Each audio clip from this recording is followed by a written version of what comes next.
사랑과 은혜가 풍성하신 아버지 하나님, 이제 내일부터 21대 대통령 선거 사전투표가 시작됩니다. 분열과 미움에 휩싸인 이 나라를 불쌍히 여기사 하나님의 뜻에 순종할 수 있는 지도자를 세워 주옵소서. 이 땅을 사는 동안 믿음 생활에 평안이 있기를 간구하오며 예수님의 이름으로 기원하옵나이다. 아멘. 찬송가 183장 찬양하겠습니다.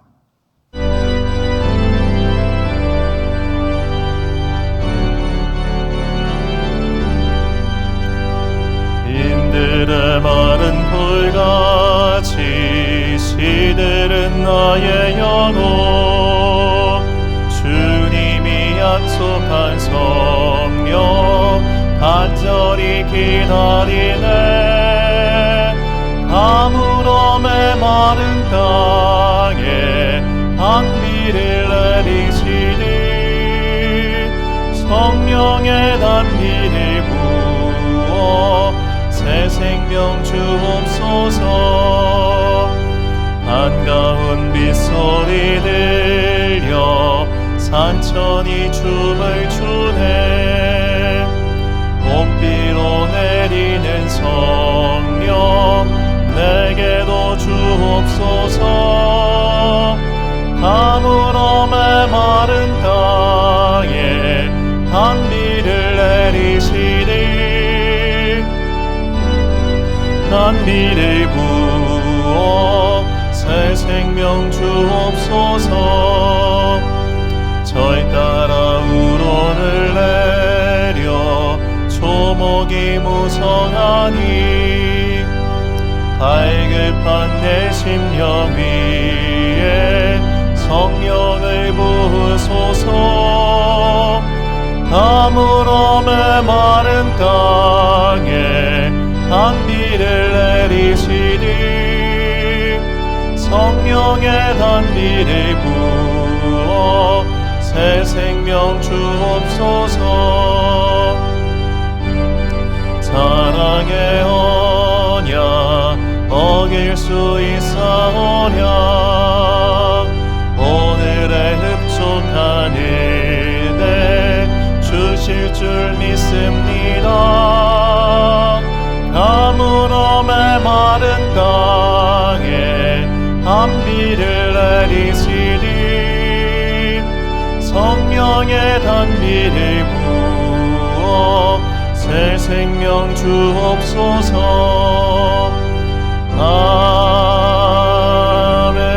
아멘. 예배를 위하여 기도하겠습니다. 사랑과 은혜가 풍성하신 아버지 하나님, 참으로 감사합니다.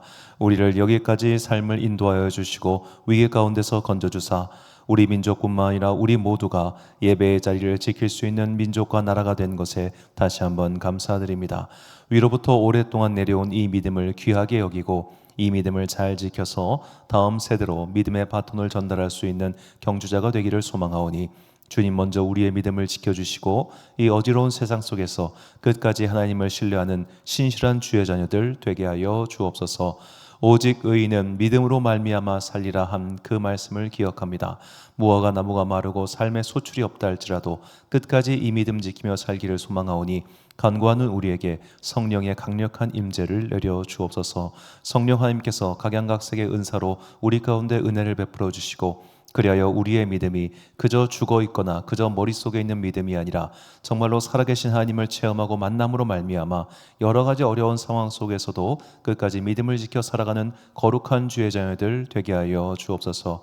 이를 위하여 우리가 예배를 드리고 기도하고 있습니다. 우리의 심령 가운데, 우리의 메마른 심령 가운데 특별히 성령의 생수의 강을 부어주사 그 물로 말미암아 그 메마른 영혼의 밭 위에 아름다운 생명나무 자라게 하여 주옵소서. 우리를 통하여 이 땅의 어둠을 몰아내시고 우리를 통하여 아름다운 하나님의 나라의 향기가 이 땅 가운데 널리 널리 퍼져나가기를 간절히 소망하오며 이 모든 말씀 우리 구주 예수 그리스도의 이름으로 기도드립니다. 아멘. 오늘 우리에게 주시는 하나님의 말씀 이사야 45장 1절부터 8절까지 말씀입니다. 이사야 45장 1절부터 8절까지 말씀. 저와 함께 한 절씩 교독하시겠습니다. 여호와께서 그의 기름 부음을 받은 고레스에게 이같이 말씀하시되 내가 그의 오른손을 붙들고 그 앞에 열국을 항복하게 하며 내가 왕들의 허리를 풀어 그 앞에 문들을 열고 성문들이 닫히지 못하게 하리라. 내가 너보다 앞서 가서 험한 곳을 평탄하게 하며 논문을 쳐서 부수며 쇠빗장을 꺾고 내게 흑암 중에 보아와 은밀한 곳에 숨은 재물을 주어 내 이름을 부르는 자가 나 여호와 이스라엘의 하나님인 줄을 내가 알게 하리라. 내가 나의 종 야곱 내가 택한 자 이스라엘을 위하여 내 이름을 불러 너는 나를 알지 못하였을지라도 내게 칭호를 주었노라. 나는 여호와라. 나 외에 다른 이가 없나니 나밖에 신이 없느니라. 너는 나를 알지 못하였을지라도 나는 내 띠를 동일 것이요 해 뜨는 곳에서든지 지는 곳에서든지 나밖에 다른 이가 없는 줄을 알게 하리라. 나는 여호와라. 다른 이가 없느니라. 나는 빛도 짓고 어둠도 창조하며 나는 평안도 짓고 환난도 창조하나니 나는 여호와라. 이 모든 일들을 행하는 자니라 하였노라. 하늘이여 위로부터 공의를 부리며 구름이여 의를 부을지어다. 땅이여 열려서 구원을 싹트게 하고 함께 움돋게 할지어다. 나 여호와가 이 일을 창조하였느니라. 아멘. 고레스를 기다리며라는 제목으로 하나님의 말씀 선포하겠습니다. 자, 이제 내일부터 사전 투표가 시작됩니다. 목금 이틀 동안 사전 투표가 있고 다음 주 화요일 날 대선 투표가 있죠. 대선 투표일은 공휴일이라는 것쯤 또 다들 알고 계실 겁니다. 자, 이 대통령 선거가 이제 작년 12월 3일부터 시작된 여러 가지 막 시끌시끌한 일들이 이제 좀 정리가 되는 것 같은데, 자, 여하튼 우리가 대통령 선거를 앞에 두고 여러 교회에서 또 많은 분들이 이 나라를 위해서 기도하고 계시죠. 왜 우리가 이 나라를 위해서 기도해야 되는가? 성경이 기도하라고 명령하고 있기 때문입니다. 디모데전서 2장 1절과 2절 말씀을 보면요. 그러므로 내가 첫째로 권하노니 모든 사람을 위하여 간구와 기도와 도고와 감사를 하되 임금들과 높은 지위에 있는 모든 사람을 위하여 하라. 이는 우리가 모든 경건과 단정함으로 고요하고 평안한 생활을 하려 함이라. 아멘. 자, 우리가 국가, 사회, 지도자 등등을 위해서 기도를 해야 되는 이유는 그들이 예뻐서가 아니라 그렇게 함으로써 우리가 믿음 생활하는 동안 좀 평안하게 믿음 생활하기 위해서예요. 그러니까 믿음 생활 방해받지 않고 우리가 기도하는 거 방해받지 않고 우리가 예배드리는 거 방해받지 않기 위해서 그들을 위해서 기도하라는 겁니다. 예를 들어 저 중국이나 북한처럼 예배드리는 걸 못하게 하고 저 이제 다른 이슬람 국가들처럼 예배드리는 걸 못하게 다른 종교들 자체를 못하게 한다면 얼마나 피곤하고 힘들겠습니까? 그런 믿음 생활에 방해를 받지 않기 위해서 우리가 이 국가와 사회를 위해서 기도하라고 하는 것이죠. 그래서 우리는 이 나라가 부강해지기를, 이 나라가 잘 살기를, 이 나라가 군사 대국이 되기를 그런 것을 위해서 기도하는 것이 아니라 이 나라에서 우리가 믿음 생활하는 동안 방해를 받지 않기 위해서 기도하라는 겁니다. 자, 나라가 부강했을 때 기독교회가 과연 도움을 받은 게 있을까요? 물론 겉면으로는 도움을 받은 게 있습니다. 그것 때문에 교세를 확장했지요. 하지만 그런 일들이 결국 교회의 부메랑이 되어 돌아온 일들은 너무나 많이 있습니다. 이것이 18세기부터 20세기 초반까지 서구의 열강 국가들 안에 있었던 기독교회가 그렇게 많은 곳에 선교를 하고 다녔지만 그 선교의 열매가 올바르게 맺지 못한 이유가 바로 여기에 있습니다. 그들은 강력한 군사, 강력한 국가의 지원하에 선교 활동을 했습니다. 그 결과 제3세계 국가에서 아직까지도 어떤 일이 벌어지고 있느냐? 그 미움과 폭력 때문에 그들이 신음하고 있잖아요. 저는 왜 20세기 중후반 이후로부터 지금까지 이 한국인 출신의 선교사들이 사실 단일 국가로는 미국 다음에 우리나라가 선교사 많이 나갔는데 인구 비례로 따지면 진짜 어마어마하게 나간 겁니다. 왜 그럴까 생각해 보니까 하나님께서 우리 민족을 그렇게 특별히 정하신 거예요. 미국 선교사들, 더 정확히 말해서 백인 선교사들에 대한 거부감이 이 2차 대대전 전에 피지배 국가들에겐 다 있습니다. 남미가 되었던 특히 이제 저 중동 이슬람 무슬림권에서는 그런 백인 선교사에 대한 굉장한 거부감이 있는데 우리 아시아 출신 선교사에 대한 거부감은 그렇게 크지가 않습니다. 왜냐하면 아시아인들은 자기들과 똑같이 이 서구 열강에 대해서 피해와 핍박을 받았다는 동지의식이 있기 때문이죠. 그런데 우리도 열강에 의해 피해를 당하긴 했는데 우리를 괴롭힌 열강이 하필이면 이웃나라 일본이었어요. 그래서 우리는 일본에 대한 미움과 적대심은 아직도 있지만 그 당시에 우리나라에 들어왔던 서구의 선교사들에 대한 불망은 없는 겁니다. 오히려 그들에 대한 좋은 이미지를 갖고 있는 것이죠. 그래서 이 기독교회가 우리나라에 처음 들어왔을 때부터 지금까지 상당히 긍정적인 이미지를 가지고 활동을 할 수 있었던 것은 이러한 하나님의 안배라고 저는 개인적으로 생각하는 바입니다. 그렇게 해서 선교의 시대가 열렸고, 그렇게 해서 하나님께서는 우리 민족을 사용하셔서 이 서구 열강 치하에서 고통받고 있었던 사람들에게 좀 더 긍정적인 모습을 가지고 다가갈 수 있는 그런 선교사 국가를 양성하신 것이죠. 우리가 이런 믿음 생활을 위해서 기도해야 되는 것이지, 우리나라가 과거처럼 무슨 군사 대국이 나가지고 막 우리의 선교를 방해하는 중국의 문을 뚫어버리고 뭐 북한을 갖다가 점령해버려가지고 막 교회를 해방시켜버리고 이런 나라를 바라는 건 아니라고요. 그런 기도는 사실은 얼토당토 않는 기도이고 또 해서도 안 될 기도입니다.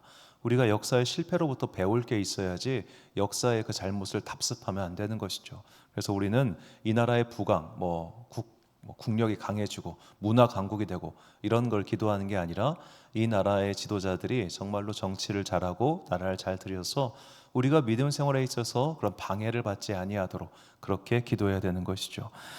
자, 이거를 우리가 믿음 생활에 있어서 이렇게 비록 교회를 하나님을 믿지 않았지만 이 믿음 생활에 큰 보탬을 줬던 이 고대의 왕이 있는데 그 이름이 고레스 왕입니다. 일전에 이제 알면 알수록 알기 쉬운 우리 세계사 시간에도 고레스에 대해서 말씀을 드렸었는데요.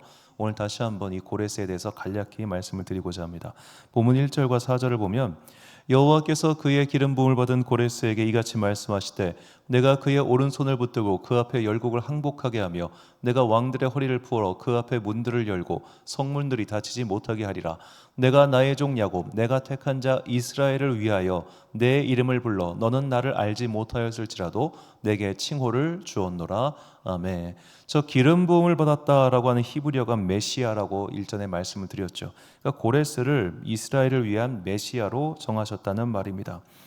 자, 고레스라고 하는 사람은 하나님을 믿는 사람이 아니었습니다. 페르시아 제국의 국교였던 조로아스터교를 믿는 사람이었죠. 자, 키루스 2세 고레스에 대해서 간단히 이제 개요 말씀을 드리면은, 자, 이 사람은 최초의 대왕을 칭호를 받을 만한 군주로서 세상을 하나로 만들면 전쟁은 없어진다라는 사상을 갖고 있었습니다.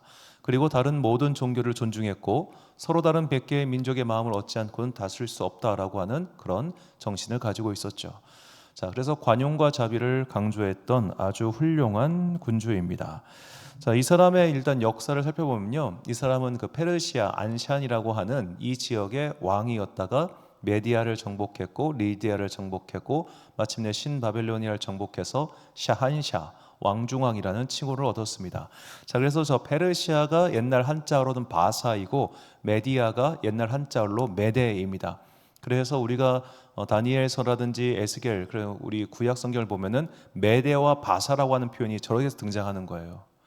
키루스가 저 메디아를 정복하기 전까지 메디아는 메디아대로 따로 있었고 페르시아는 페르시아대로 따로 있었는데, 저 사람이 30년도 안 되는 그 짧은 시간 동안 이 메소포타미아 무명권에 있는 강대국 3개를 다 점령했기 때문에 그가 왕중왕이 된 겁니다. 자, 그가 이제 이렇게 전체 이 세계 왕이 됐던 그 과정의 이야기가 이 그리스 역사가들한테 굉장히 흥미를 끌었어요. 그래서 이 사람의 일대기가 그 당시에 많이 작성됐었고 그 일대기를 보고 꿈을 키운 사람이 알렉산더입니다. 자, 이 키루스라고 하는 사람은 이제 탄생 설화부터가 좀 재미있는데, 자, 이 사람이 이제 태어나기 전에 이 사람의 외할아버지가 이 메디아의 왕이었어요. 근데 이 외할아버지가 꿈을 꿨는데 어느 날 자기 딸한테서 무엇이 태어났는데 그게 막 자기 왕국을 확 덮는 꿈을 꾼 거예요. 해몽가한테 물어보니까 이것은 당신의 딸이 낳는 아들이 이 나라를 점령하게 될 것입니다 라고 하는 예언이었대요. 그런데 그래서 그 예언을 듣고 이제 이 왕이 신하를 시켜가지고 내 딸이 낳는 저 아이들을 죽여라 라고 한 거예요. 그러니까 자기 외손주를 죽이라고 한 거죠. 근데 그 명령을 받은 신하가 곰곰이 생각해 보니까 지금 우리 임금님한테는 왕자가 없었어요. 아들이 없어요. 오직 공주 한 외동딸이었고, 이 외동딸이 태어난 아들이 나오면은 그 아들이 이 메디아의 후계자인데 저걸 어떻게 죽여 해가지고 망설이다가 그를 죽이라고 하는 왕의 명령을 이행하지 않고 오히려 숨겨주게 됩니다. 세월이 흘러서 이제 왕은 그 신하가 그 일을 다 처리한 줄 알았는데 살아있는 거예요, 애가. 그래가지고 그 신하를 불러다가 네가 나한테 거짓말을 했어? 뭐 좋아 해가지고 왕이 명령을 내렸던 그 신하의 아들을 삶아가지고 그 신하한테 먹게 시킵니다. 그렇게 엄청나게 잔인한 짓을 한 거죠. 네가 명령을 안 지켰으니까. 그래서 그 신하가 그것 때문에 아주 깊은 원한을 품고 오히려 그 공주의 아들, 그러니까 이 페르시아 안시안의 왕자였던 키루스 편에 붙어가지고 반란을 획책을 해요. 그래서 이제 키루스가 장성하고 나서 반란군을 이끌고 메디아를 점령해 버립니다. 그때 그 메디아 왕의 칼을 찌른 것이 바로 이 신하였죠. 그러면서 내 아들의 원수를 갚겠다 해가지고 어떤 그런 일이 있었는데, 이 신하의 이름도 되게 유명하더라고요. 자, 그렇게 해서 이제 이 퀴루스가 아주 젊은 시절에 이렇게 페르시아 안샨이라고 하는 작은 지역의 왕자로 태어나서 마침내 메디아라고 하는 큰 강국을 집어삼키고, 그리고 리디아까지 삼킨 다음에 신바벨로니아를 무너뜨림으로써 이 메소포타미아, 그러니까 유프라테스와 티그리스강 일대의 지배자가 되었죠. 자, 그런 그렇게 지배자가 되었지만 사람들을 마구 다스리지 않았습니다. 그것은 아마도 그가 믿는 종교였던 조로아스터교의 교리 때문이 아닌가 생각하는 사람들도 많습니다. 자, 조로아스터교는 중국으로 갔을 때는 배화교라고 했는데, 이들은 창조신 아후라 마즈다를 믿는 일신교입니다. 그러니까 이 일신교라고 하는 것 자체가 이 메소포타미아 문명권과 페르시아와 사실 상관없다는 것을 알려주는 일화지요. 자, 이들의 경전은 아베스타라고 하는 경전인데 현재는 20분의 1만 남아 있다고 합니다. 그래서 이 주요 가르침이 좋은 생각, 좋은 말, 좋은 행동. 현재 이제 신자 수는 이란에 2만 명, 인도와 중국에 20만 명 정도 있다고 하고, 현대에서 유명한 신자가 키네 프레디 머큐리라고 하는 사람입니다. 자, 이 조로아스터교가 왜 이란에 아직도 남아 있냐면, 이란 사람들은 자신이 이 페르시아의 제국의 후계라고 생각하기 때문이에요. 그래서 이란이 그 이슬람 시아파의 종주국임에도 불구하고 조로아스터교는 여전히 이란에 일종의 본부를 두고 있습니다. 그래서 이 이란 사람들한테 물어보면은 이제 저도 이거 잘 몰랐던 부분이었는데, 그 사우디아라비아 이쪽에 있는 아랍 사람들이라 부르잖아요. 이란 사람들은 자기를 아랍 사람이라고 부르면 극대노한다고 합니다. 우리가 왜 저놈들이랑 똑같은 놈들이냐고. 우리는 자랑스러운 페르시아의 후손들이라고. 그래서 이 조로아스터교를 믿는 사람들을 파르시라고 불러요. 페르시아인이다 해가지고. 그래서 이 사람들은 페르시아인이라는 것에 굉장히 자긍심이 있기 때문에 오히려 그런, 어떻게 보면 그 무슬림 주류와는 좀 별도로 떨어져 있는 그런 시아파를 선택한 것이 아닌가, 그렇게 추측하는 사람들도 있습니다. 자, 여하튼 간에 이렇게 조로아스터교를 믿고 있는 고레스는 그 피지배 계층에게 대해서 자비와 관용을 선포했고, 그 덕분에 유대 민족은 고향으로 돌아가서 성전을 짓고 약 200년 동안 평안을 누렸던 것이죠. 자, 우리가 오늘날 기도해야 되는 지도자가 저는 이런 지도자라고 생각하고 있습니다. 물론 최선의 가장 좋은 지도자는 다윗처럼 하나님도 잘 믿고 통치도 잘하는 그런 사람이라면 너무 좋겠지요. 그런데 현실적으로 그런 사람은 이제 없을 것 같아요. 그래서 비록 주님을 믿지 않더라도 우리의 믿음 생활을 방해하지 않을 만한 그런 사람이라면, 여러 가지 흠결이 있고 이 사람 교회도 안 다니고 뭐 그렇다 쳐도, 심지어 다른 종교라고 해도, 그래, 네가 우리만 건드리지 않으면, 우리가 이 정도 생각을 하고 살아야지. 안 그러면 우리가 너무 힘듭니다. 우리 마음에 100% 맞는 다윗 같은 지도자, 그런 기름 부음 받은 자는 아마도 나오기 힘들지 않을까 생각이 들어요. 그런 사람이 있다면요, 열심히 우리가 뭐 선거운동도 도와주겠지만 실제로 어렵겠죠.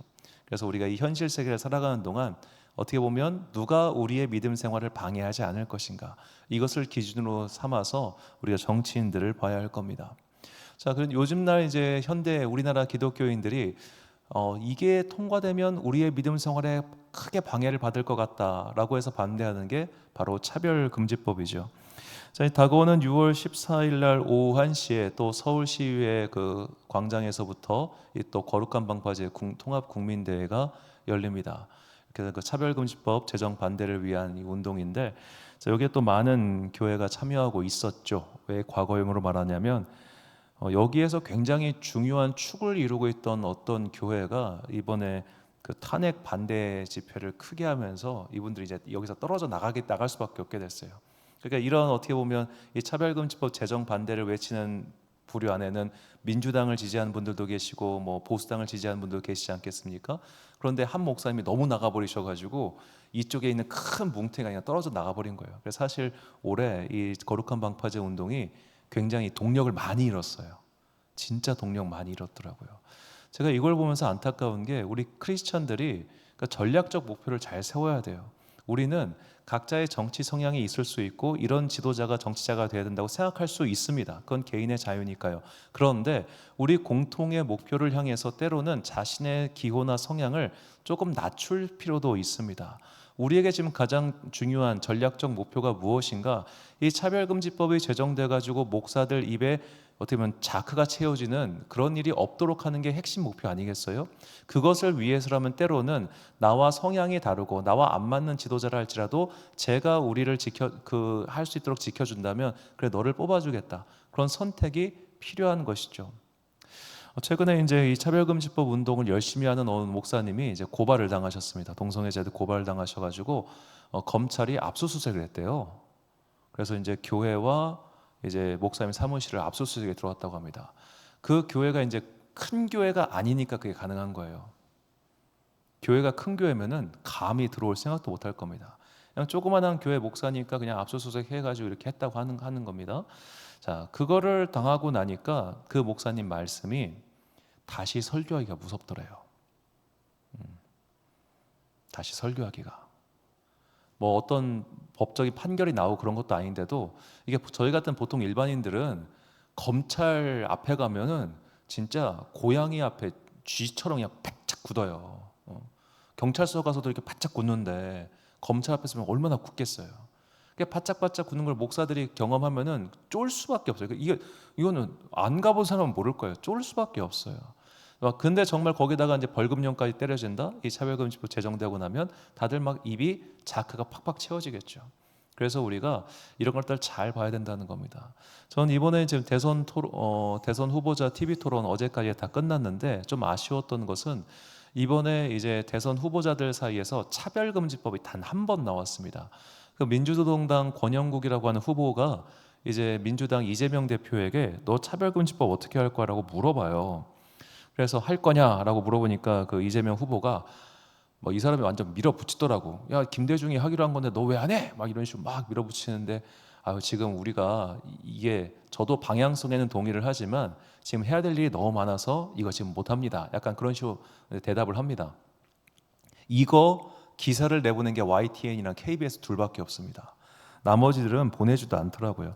그러니까 이쪽 그 민주당 지지자층에서는 자기 지지자들이 많이 포함되어 있는 소위 말해 차별금지법 제정을 찬성하는 사람들이 이거 보면은 이재명을 안 찍을까봐 일부러 이런 MBC라든지 그런 데서는 이거 올리지도 않대요. 그러니까 어떻게 보면 그 기호 몇 번이에요? 5번인가? 그분이 별 영향력도 없이 이 말을 하고 여기에 대해서 아무런 대꾸도 있지 않으니까 이 차별금지법에 대한 이야기가 전혀 없는 거예요. 참 우리 기독교인들 잘 생각해야 돼요. 많은 기독교인들이 그렇게 제가 거룩한 방법에 집회 가면은 가장 싫은 게 정치인들 올라오는 겁니다. 진짜 저 그거 싫습니다.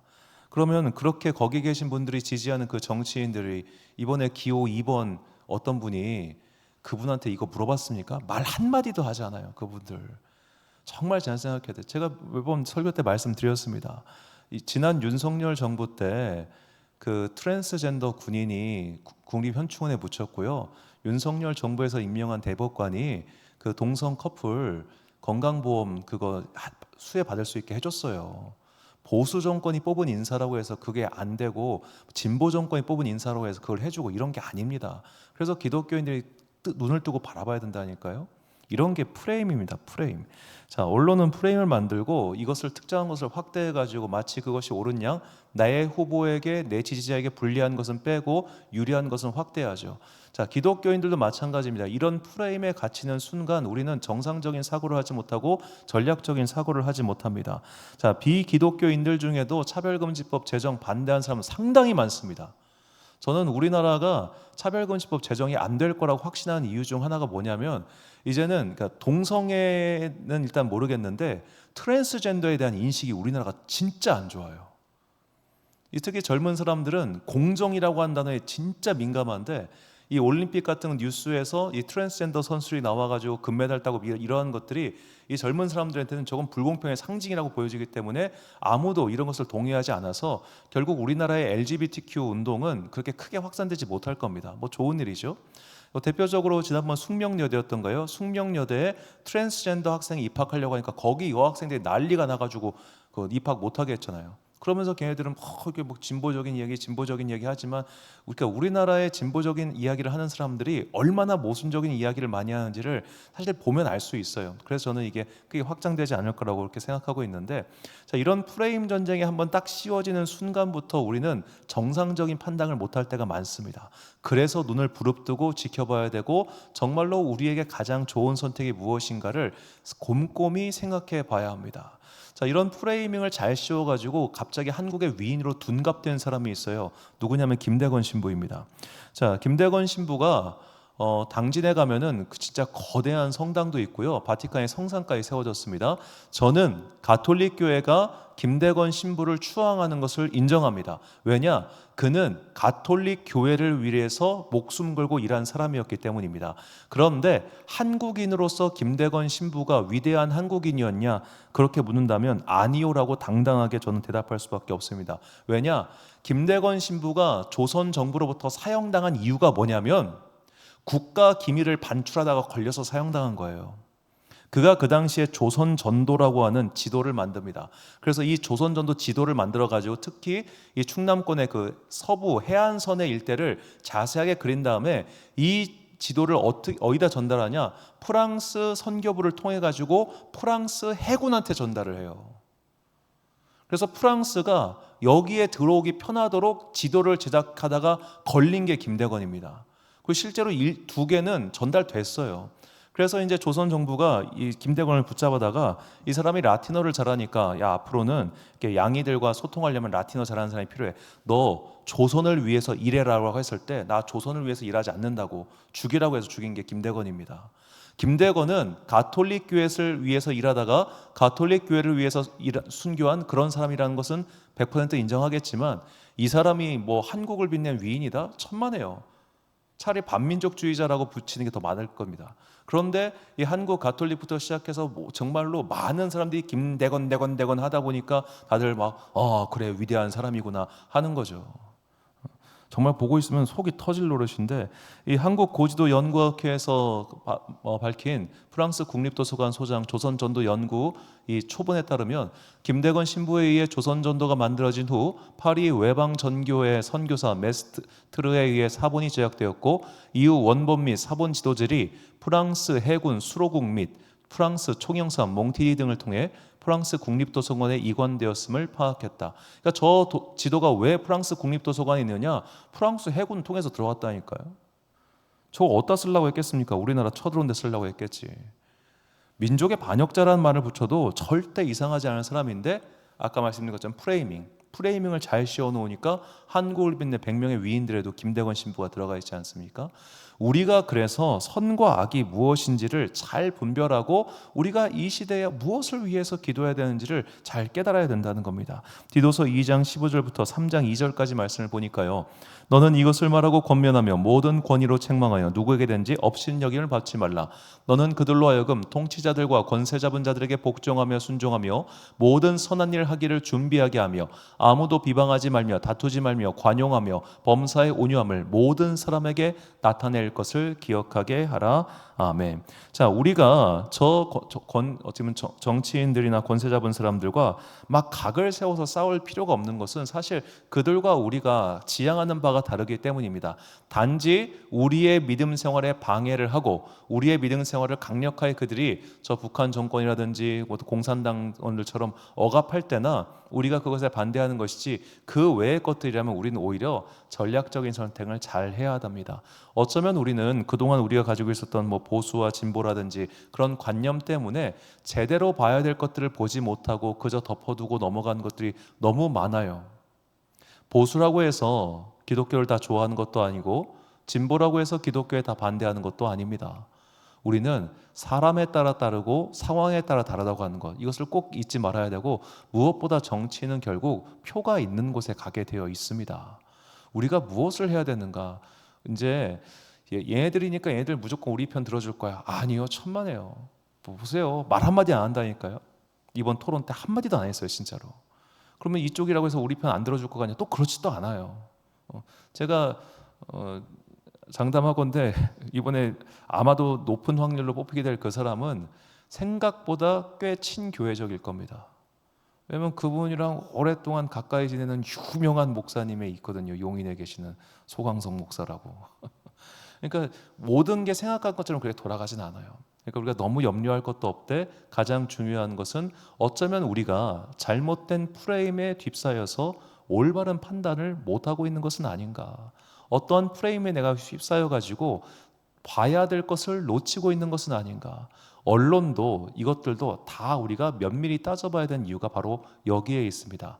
그냥 누군가가 말하는 말을 그저 다 신뢰하지 마시고 면밀하게 따져서 분석해 보십시오. 제가 아까 그 김대건 신부 이야기를 왜 했냐면 최근에 그 알쓸 신잡이라고 해서 제가 꽤 좋아하는 프로그램인데 거기에 한국인 최초 바티칸 출신의 변호사가 나와가지고 이 김대건 신부에 대한 이야기를 쭉 하면서 마치 김대건 신부가 이 나라에서 태어난 위인인 양 설명하는데 막 속이 뒤틀릴 것 같더라고요. 제가 그 사람이 위대한 가톨릭 교인이라면 내가 인정한다니까. 근데 위대한 한국인은 아니에요. 우리가 무언가를 잘못 전달하고 있는 이런 세상 속에서 무엇이 바른지 무엇이 틀린지를 알기 위해서는 이렇게 꼼꼼하게 살펴보는 태도가 필요합니다. 그저 누가 하는 말, 그저 언론이 하는 말 이런 거에 속지 마시고 정말로 우리에게 필요한 것이 무엇인지, 특별히 이 성도들이 이 땅을 사는 이 마지막 시대에 무엇을 위해서 기도해야 되고 어떻게 행동해야 되는지를 정말로 기도하며 분별해야 될 그 막중한 책임이 우리에게 있다는 것을 잊지 마시고 이 어지러운 시절 믿음과 그리고 원칙을 잘 지켜나가는 여러분과 제가 되기를 간절히 축원합니다. 에베소서 6장 12절과 13절 말씀 우리가 참목소리로 봉독하겠습니다. 시작. 우리의 씨름은 혈과 육을 상대하는 것이 아니요 통치자들과 권세들과 이 어둠의 세상 주관자들과 하늘에 있는 악한 영들을 상대함이라. 그러므로 하나님의 전신갑주를 취하라. 이는 악한 날에 너희가 능히 대적하고 모든 일을 행한 후에 서기 위함이라. 아멘. 사랑하는 지혜빛 광성교회 성도 여러분, 그리고 이 예배 함께 드리고 계신 귀한 주님의 자녀 여러분, 일단은 분열과 다툼이 좀 그치기를 같이 기도합시다. 진짜 너무너무 미워하고 각자가 찬 프레임에 빠져가지고 이쪽 얘기는 하나도 들리지 않고 저쪽 얘기도 하나도 들리지 않고 누가 요만큼 얘기하면 이렇게 붕대해가지고 막 욕하고 누가 요만큼 얘기하면 이렇게 얘기해서 공격하고 정말 TV 토론 그 세 번 쭉 이제 뭐 다 보지 않고 요약만 보면서도 야 이게 뭔가 싶을 정도로 솔직한 말로 저는 그분들 그 평론가들 이야기를 들으면서 얘네들은 지능이 떨어지나? 왜 이런 말을 하지? 라는 생각이 들 정도로 어느 단어 하나 문장 하나에 꽂혀가지고 그걸로 전부 확대한 일들이 많더라고요. 근데 그 사람들이 멍청해서 그런 게 아니라 그게 자기 진영 사람들에게는 그렇게 말하는 게 좋기 때문입니다. 그 사람들은 그런 말 듣고 싶어 하니까. 지금 이 어떻게 보면 직접 민주주의 이 체대가 돼가지고 모두가 다 그들이 원하는 말만 하고 있으니까 혼란이 너무너무 심하고요. 이런 것들이 교회 안에도 다 들어와가지고 목사가 자기 원하는 말 하지 않으면 삐져버리거나 교회 옮겨버리거나 혹은 뭐 내쫓아버리는 그런 일도 비일비재합니다. 최근에 이제 제가 아는 어느 목사님이 그 동네에서 쫓겨났는데 쫓겨난 이유가 이 그 교회에서 정말 교회 헌금의 한 80%를 되는 장로님이 이 특정 정당의 그 지구 위원장이었어요. 그러니까 너 왜 우리 정치 행사 참여하지 않냐 담임 목사한테. 내가 거길 담임 목사가 왜 그런 정치 행동을 합니까? 너 빨갱이야? 해가 쫓아내 버렸어요. 얼마나 황당합니까? 자, 그런 이상한 일에 교회가 빠지는 순간부터 복음의 순수성은 사라지고요. 믿음의 확장성도 사라집니다. 참 어지러운 시대인데 이런 시대에서 우리가 믿음을 지키기 위해서 하나님께 간구해야 됩니다. 주님, 내가 먼저 바른 믿음을 지킬 수 있도록 나에게 믿음의 전신갑주를 입혀주시고 분명한 성령님의 임재를 체험하게 하옵소서. 이게 우리의 첫 번째 기도 제목이고요. 두 번째로 이 믿음을 우리가 누군가에게 전하기 위해서 복음 전파의 방해를 받지 아니하도록 이 나라의 올바른 지도자들이 세워지게 하여 주옵소서. 이것이 우리의 두 번째 기도 제목이어야 합니다. 어지러운 시대에 부름받은 우리가 끝까지 믿음을 지킬 수 있도록 항상 기도와 예배와 찬송에 힘쓰는 저와 여러분 되시기를 주님의 이름으로 축원합니다. 기도하겠습니다. 사랑과 은혜가 풍성하신 아버지 하나님, 어지러운 시대에 우리를 믿음의 터전으로 불러주셔서 감사합니다. 마지막까지 우리가 믿음을 지킬 수 있도록 우리에게 성령 하나님 임재를 체험하게 하시고 성령 하나님을 만남으로써 그 체험을 가지고 어지러운 시절에 믿음의 전신갑주를 입고 끝까지 믿음 지키는 자들 되게 하여 주옵소서. 특별히 우리에게 지혜를 내려주사 세상이 만들어 오는 그 관점에 속지 않게 하시고 그들의 말에 넘어가지 아니하도록 우리에게 분별할 수 있는 귀와 눈을 허락하여 주옵소서.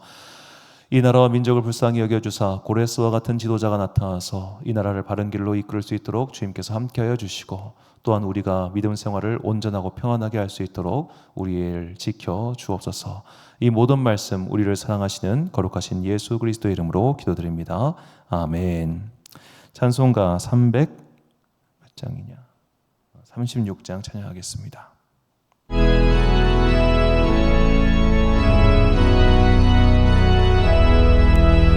환난과 핍박 중에도 성도는 신앙 지켰네. 이 신앙 생각할 때에 기쁨이 충만하도다. 성도의 신앙다 죽도록 충성하. 주의 매인 성도나 은자유 얻었네. 우리도 고난 받으며 죽어도 영광 되도다. 성도의 신앙 따라서 죽도록 충성하겠네. 성도의 신앙 본받아 원수도 사랑하겠네. 인자 노노 행실로 이 신앙 전파하리라. 성도의 신앙 따라서 죽도록 충성하겠네.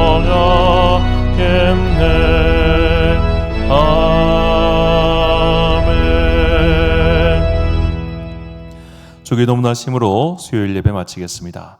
하늘에 계신 우리 아버지, 아버지의 이름을 거룩하게 하시며 아버지의 나라가 오게 하시며 아버지의 뜻이 하늘에서와 같이 땅에서도 이루어지게 하소서. 오늘 우리에게 일용할 양식을 주시고 우리가 우리에게 잘못한 사람을 용서하여 준 것 같이 우리 죄를 용서하여 주시고 우리를 시험에 빠지지 않게 하시고 악에서 구하소서. 나라와 권능과 영광이 영원히 아버지의 것입니다. 아멘.